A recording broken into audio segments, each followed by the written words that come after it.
नमस्कार दोस्तों, wild nature loves में आपका फिर से स्वागत है। दोस्तों, वीडियो के आगे बढ़ने से पहले आप सभी से अनुरोध है कि वीडियो को लाइक और शेयर जरूर करें। और आप सभी से क्षमा भी मांगता हूं कि मैं वीडियो सही समय पर नहीं ला पा रहा हूं, क्योंकि पारिवारिक समस्याओं के कारण जानकारी जल्दी से जुटा नहीं पाता हूं, जिसके कारण से अधिक समय लग जाता है। और इतनी मेहनत करने के बाद भी कोई वीडियो को लाइक भी नहीं करता है। यह देखकर बहुत दुख होता है, क्योंकि आपका एक लाइक मेरे लिए मोटिवेशन है। इसीलिए आप सभी से अनुरोध है कि आप वीडियो को लाइक और शेयर करें।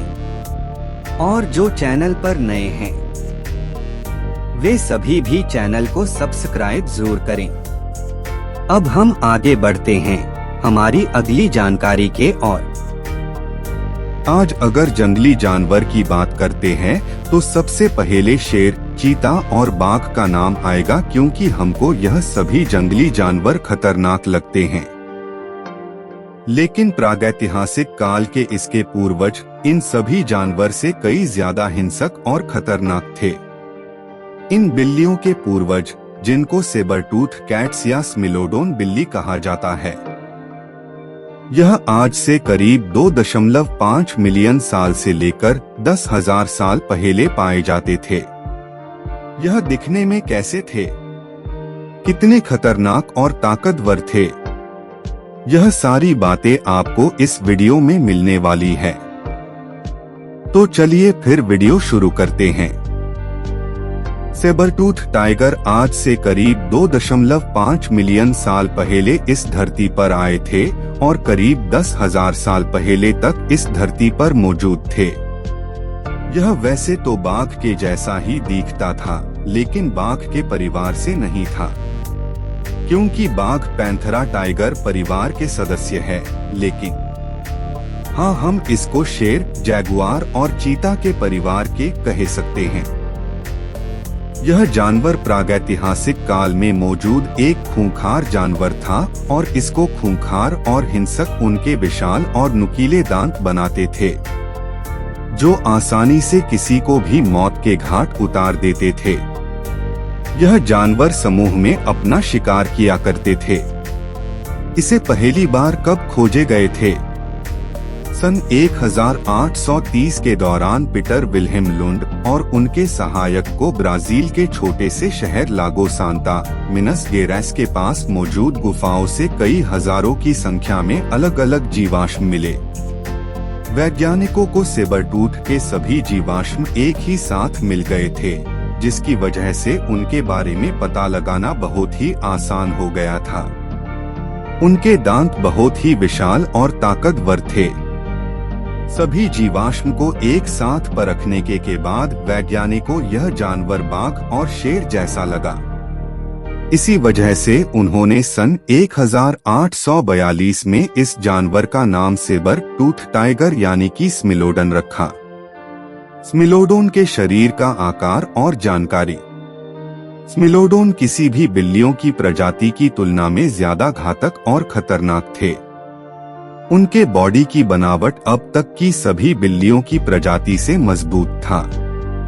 स्मिलोडोन असाधारण लंबाई वाले थे और उनके जबड़े के बाहर दोनों तरफ एक एक दांत थे, जो थोड़े से मुड़े हुए और करीब 1 फीट तक लंबे थे। स्मिलोडन टाइगर की करीब 3 प्रजातियां थी: स्मिलोडन ग्रैसिलिस, स्मिलोडन पॉपुलेटर एंड स्मिलोडन फटलिस। स्मिलोडन ग्रैसिलिस सबसे छोटी प्रजाति थी, जिसका आकार एक जैगुआर के आकार के बराबर यानी कि करीब 55 से 100 किलोग्राम था। स्मिलोडन फटलिस आकार के मामले में दूसरे नंबर पर था। इसका वजन करीब 180 से लेकर 300 किलोग्राम तक था। इसके कंधे की ऊंचाई करीब 29 इंच, वही शरीर की ऊंचाई 40 इंच थी। ऊंचाई और वजन के मामले में यह शेर की तरह ही था, लेकिन यह आधुनिक शेर से कई ज्यादा खतरनाक और ताकतवर था। स्मिलोडन पॉपुलेटर इन सभी प्रजाति में सबसे बड़ा और विशाल था। इसका वजन करीब 400 किलोग्राम था। इस जानवर की ऊंचाई करीब 5 से 6 फीट थी।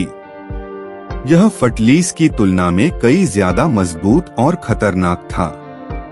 उनके जबड़े के बाहर मौजूद दांतों की लंबाई करीब 12 इंच यानी कि 1 फीट थी, जो इसको भयानक राक्षस बनाता था। क्या खाते थे? यह जानवर भी आधुनिक शेर की तरह झुंड में ही शिकार किया करते थे। यह विशाल जंगली भैंसे, घोड़े सहित सभी तरह के जंगल में मौजूद शाकाहारी जानवर को अपने भोजन में शामिल करते थे।